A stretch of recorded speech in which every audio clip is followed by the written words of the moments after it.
Você está procurando conhecimentos fora da sua área de atuação? Já procurou muita coisa online aí, ou não conseguiu achar o que buscava, ou tem tanta informação disponível, fica difícil encontrar? Então, para de procurar, porque nesse vídeo aqui eu vou trazer um resumo rápido de 5 livros. Eu li esses livros de trás para frente, de frente para trás, que ajudaram muito a minha carreira e de muitas pessoas com quem eu conversei profissionalmente, porque não pessoalmente também. Focar mais na versão prática aqui da coisa ou dos principais pontos de cada livro. Então, fica até o final que com certeza isso vai te ajudar de alguma forma. E não deixa de curtir aqui e recomendar o canal para continuar a me inspirar a gravar vídeos como esse e deixar um comentário aqui também o que faz sentido para você, se você gostaria de outros livros e etc. Sem blá blá blá, direto ao ponto.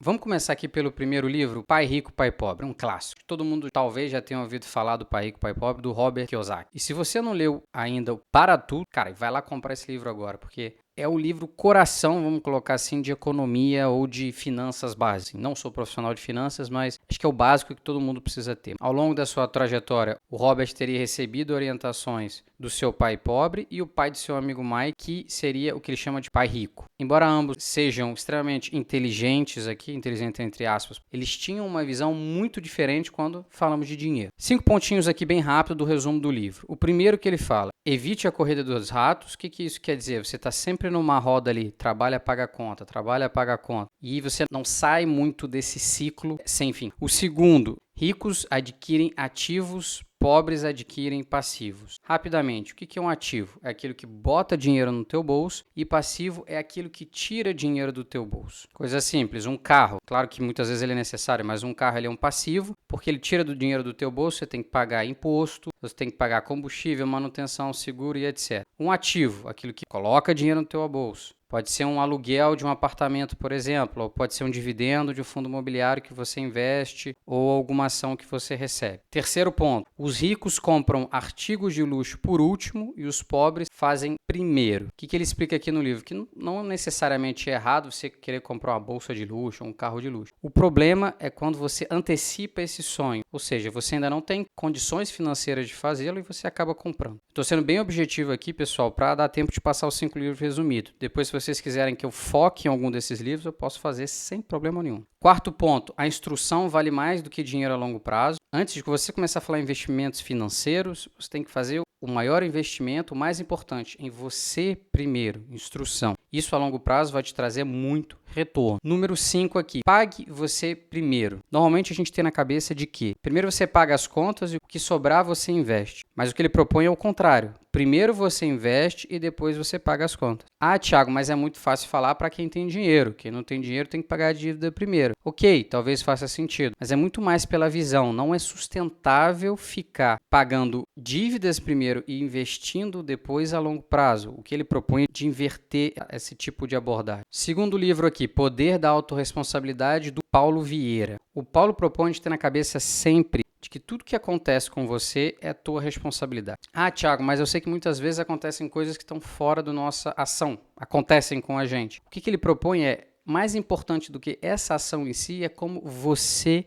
reage a isso. Você não controla o mundo exterior, mas você controla as suas reações a tudo que acontece com você. Eu sei que é muito fácil falar e parece muito subjetivo, mas essa filosofia, se você parar para pensar, faz todo sentido, porque você não controla as outras pessoas, mas simplesmente como você reage em cada situação. Segundo, tem poder quem age e tem ainda mais poder quem age certo e massivamente. O que o Paulo defende aqui? Que a ação sempre vai vencer a inação. O mundo é das pessoas que agem, não daquelas que ficam sentadas esperando acontecer alguma coisa com ela. Mesmo se algo der errado, você pode tirar lições aprendidas do que aconteceu. Terceiro ponto, e eu vou citar uma frase aqui do Paulo. Até quando dormirás, ó preguiçoso? Quando te levantares do sono, a pobreza te atacará como um bandido e a necessidade te atacará como um homem armado. O sentido aqui é ação, propriamente dita. Quarto ponto aqui, não importa se você tem 120 quilos hoje e quer pesar 70 quilos. O que importa é se você está indo na direção certa. Aqui um conceito interessante de que o esforço muitas vezes vale mais do que o resultado. Eu sei que vivemos num mundo onde o resultado é extremamente importante, mas o que gera o resultado é o esforço. O resultado ele é uma consequência do esforço que você coloca em algum processo. Então, ele traz esse conceito de que se você compara duas pessoas, por exemplo, uma pessoa que tem 120 quilos e que quer ter 70 e que está correndo atrás, uma outra pessoa que tem 80 quilos e está bem e quer ter 80, mas não faz nada, a longo prazo ou a médio prazo, a pessoa que tem 120, ela vai estar numa situação melhor do que a outra de 80, porque é muito mais pelo caminho do que o resultado naquele momento. Terceiro livro, TED Talks, do Chris Anderson. Esse eu tenho na mão ainda, os outros dois que eu falei antes. Prestei para alguém, não sei onde foi parar. Se você está com eles aí, depois você me devolve. Esse livro do TED Talks, ele trabalha a ciência da oratória, como ser um bom palestrante ou como fazer uma boa apresentação. E particularmente eu acho extremamente importante para qualquer profissional a característica de saber, você não precisa ser um Steve Jobs fazendo apresentação, por exemplo, mas você tem que saber passar a mensagem de uma forma concisa e objetiva. E isso é qualquer profissional hoje em dia. Apresentação ou defender um projeto. E aqui alguns pontos do livro. Primeiro ponto, a linha mestra. O que é a linha mestra? Como se fosse um fio que liga tudo na sua apresentação. Tem que ter uma ideia central para facilitar o entendimento do público. Aí aqui um exemplo do livro. Se eu disser para vocês da seguinte forma. Em 2005, criamos um departamento em Dallas, neste edifício. O objetivo era investir meios de reduzir os gastos com energia. Agora, se eu apresentar o mesmo tema de uma forma diferente. Em 2005, descobrimos um fato surpreendente. É possível reduzir os custos de energia em 60% sem perda de produtividade.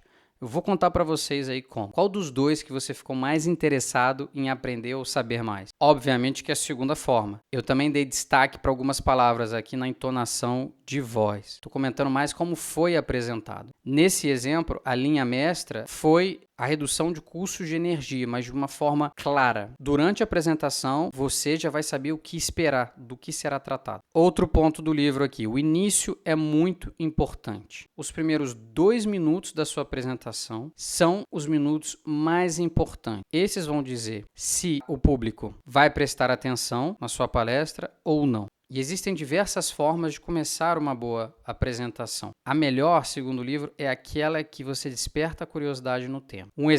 Dá um exemplo que exatamente como está escrito no livro. Se eu fosse começar a primeira frase ou o primeiro contato com o público, dizendo o seguinte: eu fico muito entusiasmado de estar aqui hoje. Eu vou mostrar para vocês uma série de coisas high-tech que vai mudar a forma como nós interagimos com as máquinas. E eu vou contar para vocês como. Dá vontade de querer saber mais, não dá? Tá claro qual é a ideia central, a linha mestra, como eu comentei antes, e ainda tem essa vontade de querer saber mais. É um pouco de storytelling também. Outro ponto aqui, não decore. O livro é categórico. Quando você ensaia para uma apresentação, é muito mais para você sentir a vontade com o que você está falando do que ter palavra por palavra do que você vai apresentar. Fica parecendo um robô. Por exemplo, se eu chegar aqui e falar para vocês, não passe direto pelos diversos assuntos.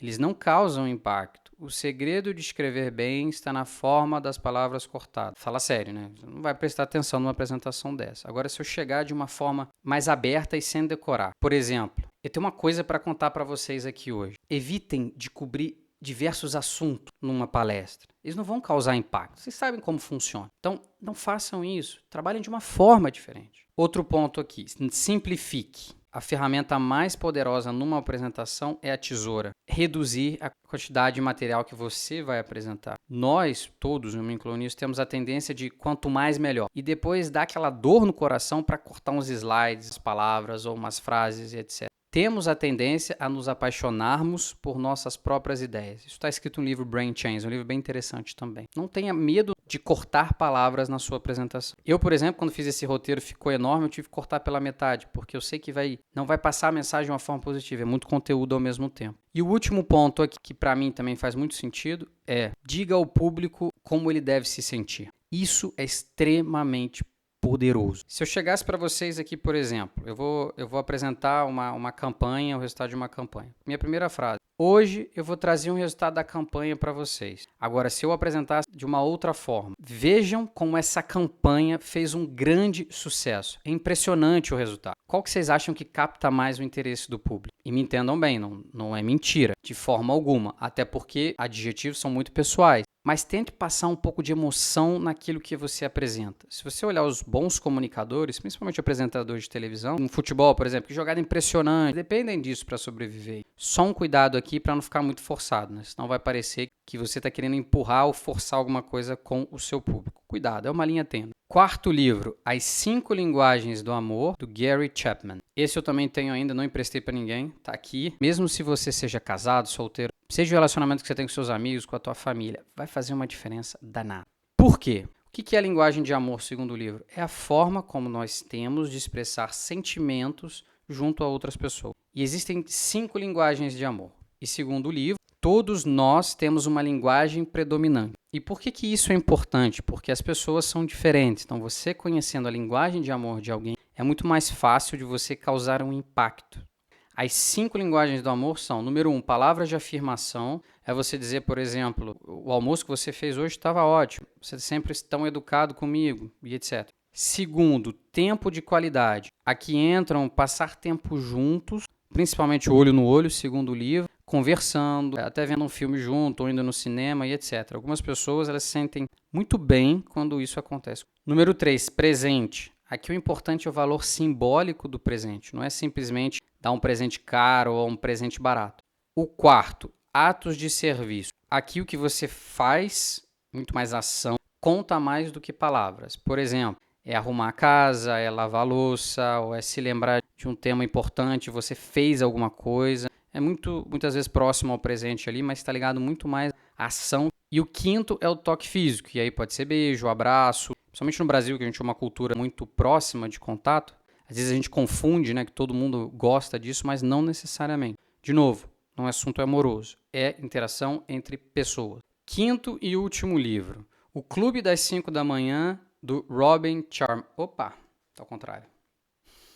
Do Robin Sharma. Resumo da ópera aqui, qual que é a narrativa? 2 pessoas, uma empresária e um pintor, ambos não estavam numa boa situação profissionalmente falando. Eles vão para uma palestra de um orador muito famoso e nessa palestra acabam conhecendo o que seria um sem-teto e convida eles para uma viagem de autodescobrimento e aí as coisas começam a se desenrolar na ideia central do texto. Quais são os principais pontos aqui de aprendizado, na minha opinião, desse livro? Primeiro ponto, nunca trabalhe pela renda, trabalhe pelo impacto. O que quer dizer isso? Aqui está ligado um pouco à pirâmide de Maslow. Basicamente, quando você atende ali as necessidades básicas de segurança, de alimentação e etc., você vai subindo na pirâmide e todos nós temos uma necessidade da chamada autorrealização. Nós estamos nesse planeta para deixar algum tipo de impacto. Cada pessoa em uma atividade diferente ou usando um talento diferente, mas a gente não está aqui para seguir a manada, vamos colocar assim. É aquele extra mile, né? Um pouquinho de esforço que você coloca mais num projeto, ou